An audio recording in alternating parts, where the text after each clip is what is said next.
There's a lot of things you did not know about chess. From a game lasting 54 years and ending because a player passed away, to having a chess player be champion for over 26 years straight. These are 20 things you didn't know about chess. And at number 20, I bet you had no idea that the queen wasn't always so powerful and able to move around that much.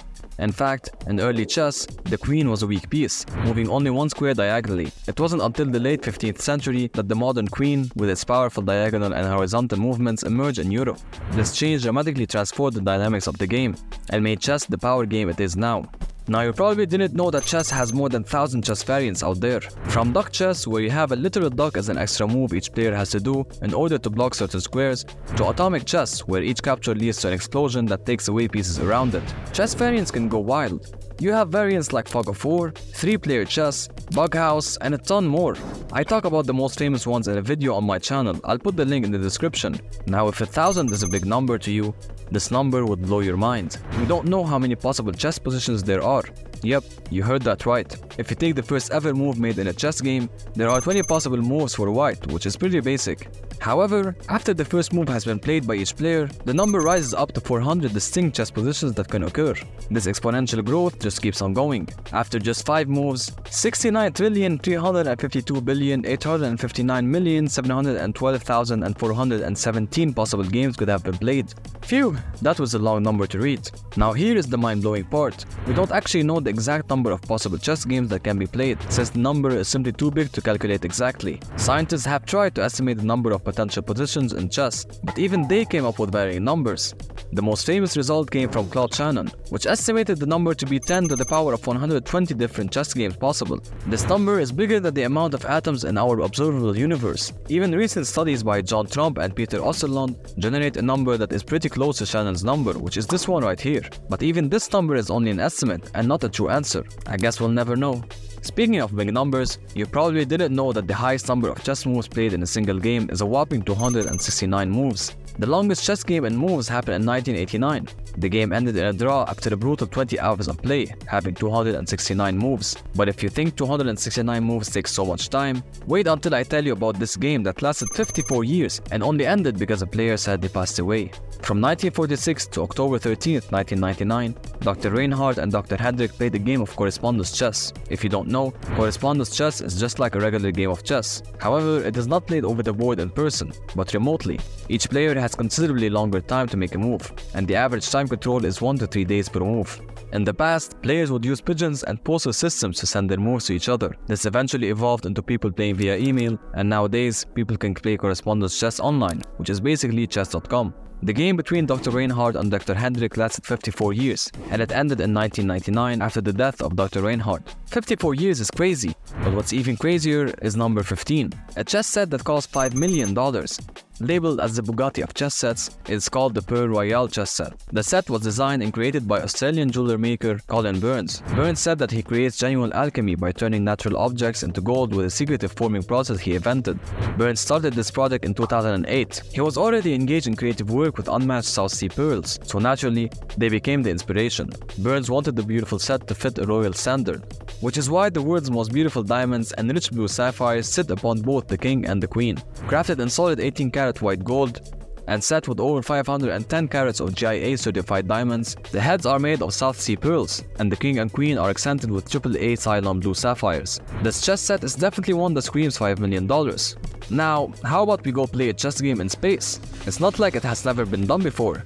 It was actually the first game to ever be played in space in June of 1970. The Soyuz 9 crew with astronauts Vitaly and Adrian played a game of chess in space against their ground control and made headlines worldwide. The game ultimately ended in a draw. I guess the pieces just floated away and they lost the position. At number 13, we have a player that went against 52 different opponents at the same time. I can't even focus on one player on my laptop screen while playing chess.com without losing focus and having to rewind to see what move my opponent played. Imagine 52. But that's not even the most crazy part. Janos French, a Hungarian player, set the record in 1960 for playing 52 different opponents concurrently.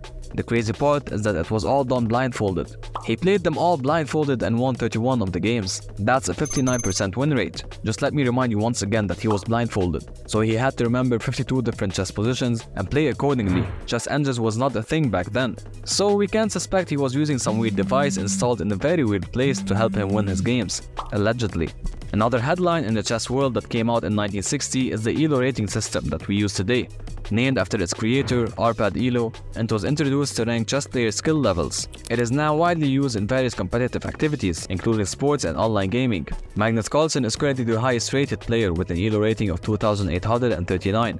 Carlsen is one of the best players in the history of the game, coming from Norway, which is a country that doesn't have many grandmasters. What country is the most famous in chess, you ask? It's Russia, of course. Russia dominates the game and has more grandmasters than all other countries. The nation has more than 250 grandmasters, compared to the USA's 101 grandmasters. There are about 2,000 grandmasters worldwide at the moment, so 12% of them are Russians. Reaching the halfway line, we have number 10. I bet you didn't know that the name checkmate comes from the Persian term shamat, which means the king is slain. At number 9, we have the famous en passant. En passant is actually the number 1 most obscure special move in chess. Most players just either never encounter it or never play it when they do encounter it because they just don't know about it. En passant is a French word that means in passing. It basically allows you to diagonally capture your opponent's pawn with your pawn after it makes 2 moves forward from its starting position and lands right next to your pawn. If that sounds confusing, let me explain. Let's say that a player moves their pawn 2 squares forward from its starting position. If an opponent's pawn is on the square right next to it, the opponent's pawn can capture the player's pawn en passant or in passing. The capturing pawn moves diagonally to the square behind the player's pawn, and the player's pawn is removed from the board. Now, we all know the pieces in chess. You have the pawns, the bishops, the knight, the rooks, the king, and the queen. But have you ever wondered why traditional chess pieces don't look like actual soldiers, bishops, and kings? Well, the reason is because before the game reached Europe, it passed through the Islamic world.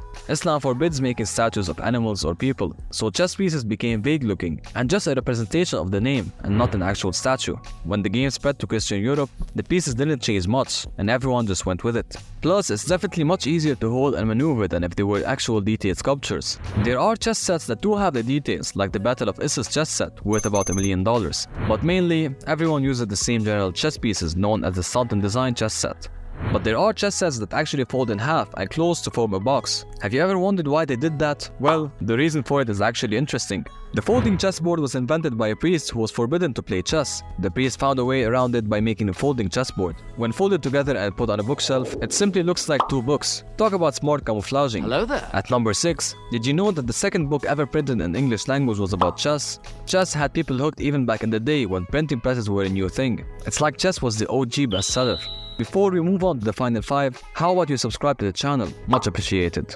Number 5.